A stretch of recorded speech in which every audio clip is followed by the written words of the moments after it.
So ito na guys ang ating finished product, ang ating chicken donut. My homemade chicken donut. Wow! I'm excited to taste our homemade donut guys. So of course, it's tasting time! Chicken donut.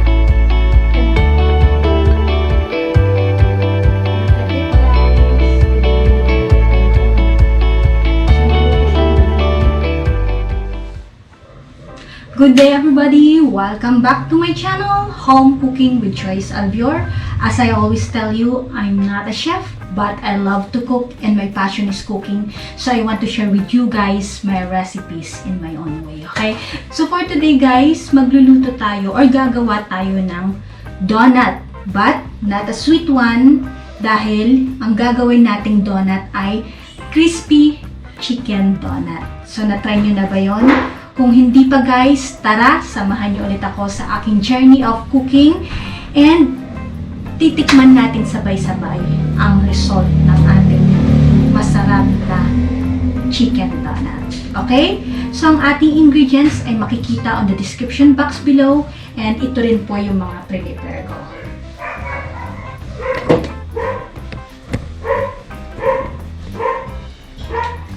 So, ito po yung mga ingredients natin sa ating gagawing donut, okay? So, meron tayong ground chicken. So, half kilo po yan. So, kung may food processor kayo or yung blender, pwedeng the chicken and then kahit hindi nyo na ipagiling.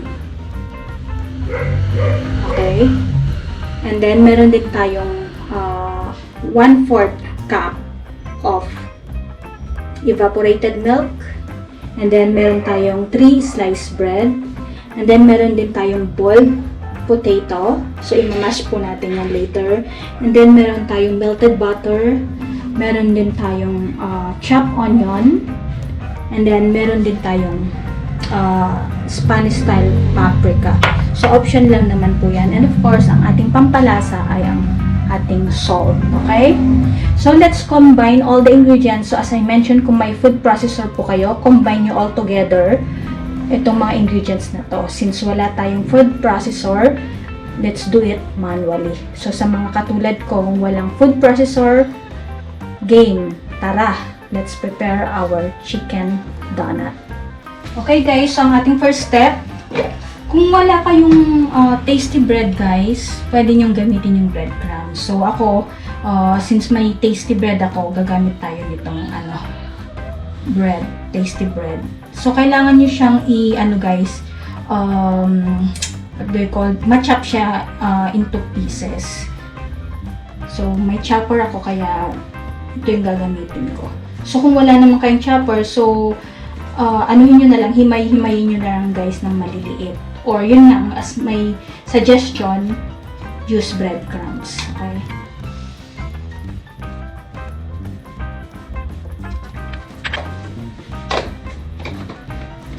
And so, gamit tayong chopper guys, hanggang maging pino na siya. Okay?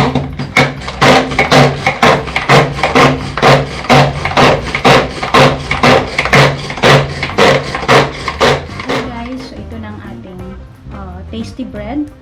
So, set aside muna natin. Next step, imamash natin ang ating boiled potato. Okay?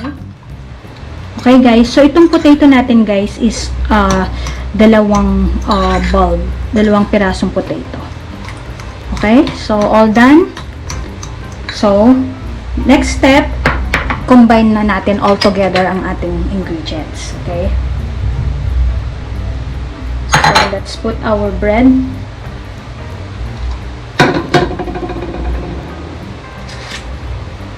Our chicken,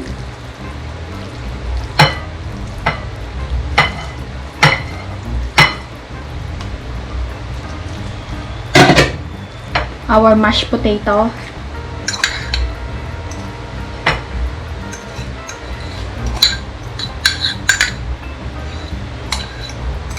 simutin natin, sayang.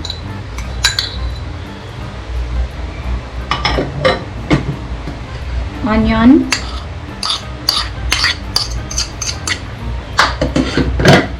Then milk. Itong milk ko guys, 1/4 cup. Pampa-creamy. Yan. So you can also use evaporated milk or fresh milk. And then of course, butter. And then Spanish paprika. Option lang to guys.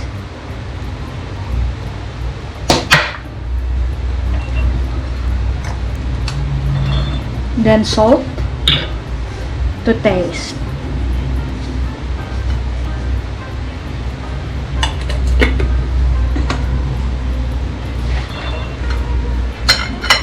And then mix well guys.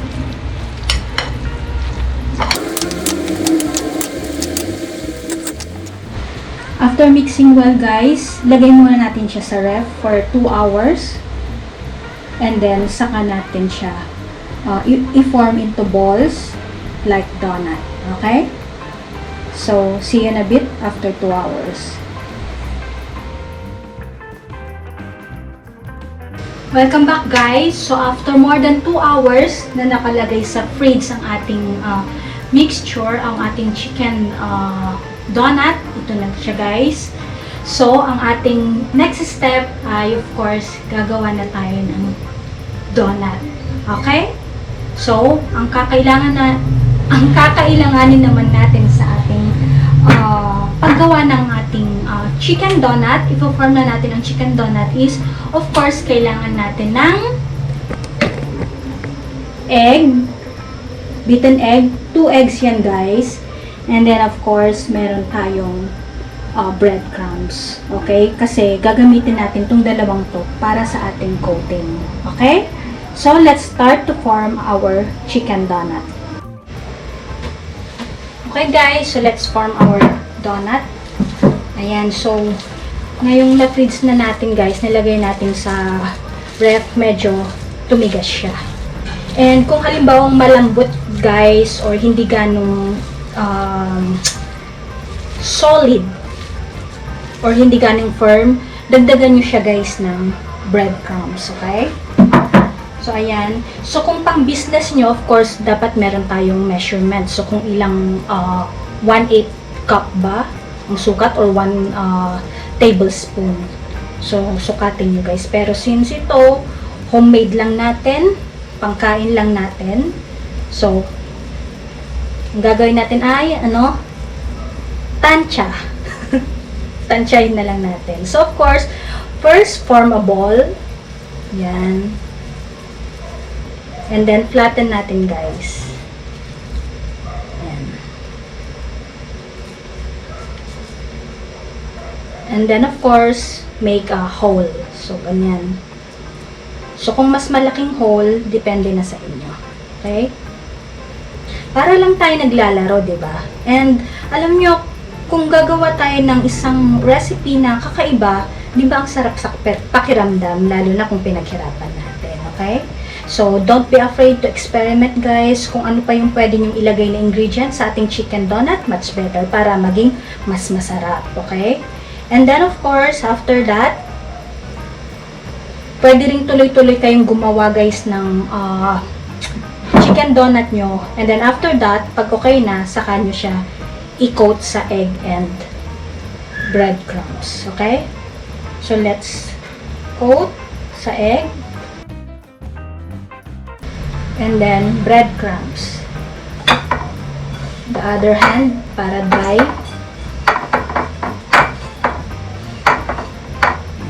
And then, a hole. And then, guys, ilagay natin, of course, sa ating yan. Yan. Okay?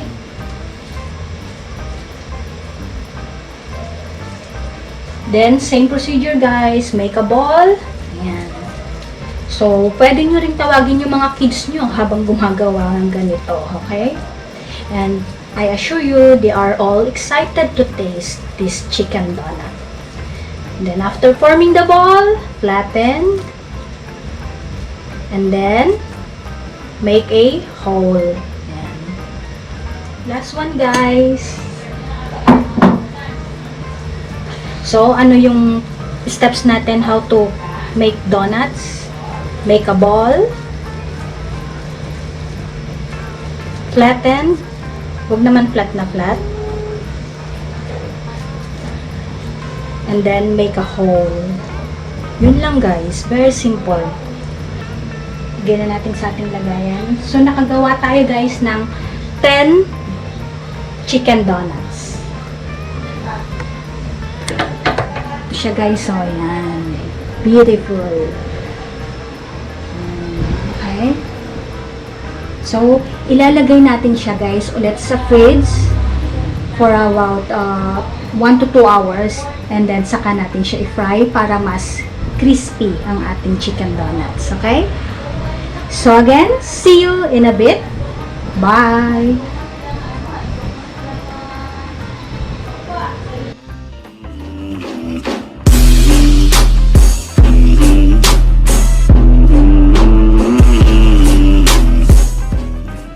Okay guys, so ready na to fry ang ating chicken donut. Yan, kalalabas ko lang yan sa fridge. After 2 hours, fry na natin siya guys. Okay? So ito, pinapainit ko ng ating oil. So dapat deep fry siya. Okay? So mainit na ang ating mantika. So kailangan mainit na mainit guys. Okay? So let's fry.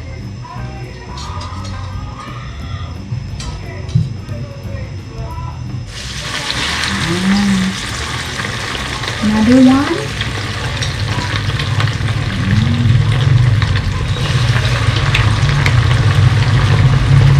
So, kung marami kayong ginawa guys, pwede nyo ilagay lang sa sealed na plastic para iluto nyo later kung gusto nyo ng merienda na chicken donut. So, try lang natin for a few minutes until maging golden brown, okay? Ayan siya.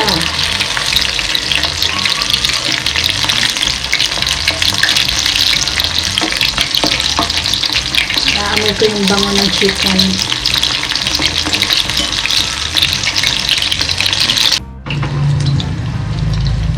So, it seems okay ng ating donut guys. Yan, golden brown na siya. Medyo toasted na.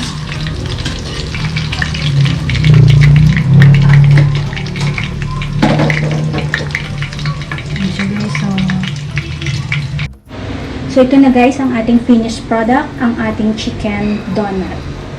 My homemade chicken donut. Wow! I'm excited to taste our homemade donut guys. So, of course, it's tasting time! Okay guys, so let's taste our chicken donut kung pop or flop. Okay?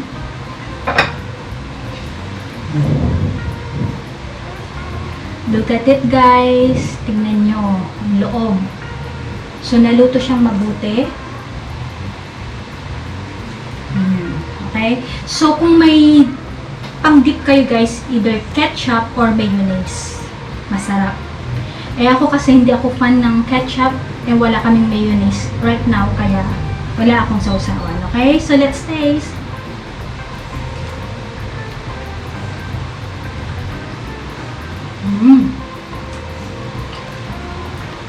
Yung pagkatimpla natin, combination ng chicken and yung tasty bread plus yung added seasonings natin, ang sarap. Saktong-sakto guys yung lasa. And then of course, may malasasahan ka ding matamis. Because siguro yung potato, masarap. Crunchy. Para siyang chicken nuggets guys, pero masasabi ko, mas masarap to. So, kung gagawa kayo guys ng chicken nuggets, homemade chicken nuggets plus homemade donut, you can compare and masasabi nyo, mas juicy to. Kasi nga dahil sa potato na nilagay natin.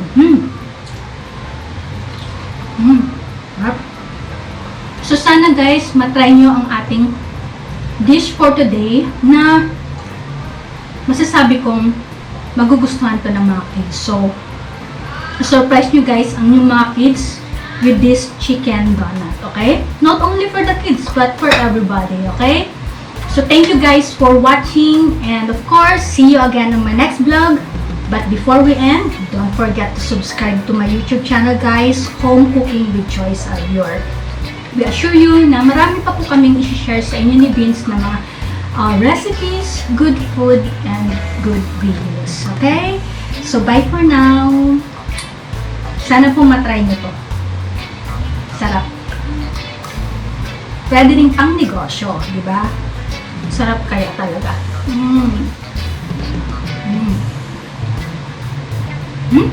Papatikin ko na to kay Vince. Bye! Thank you guys.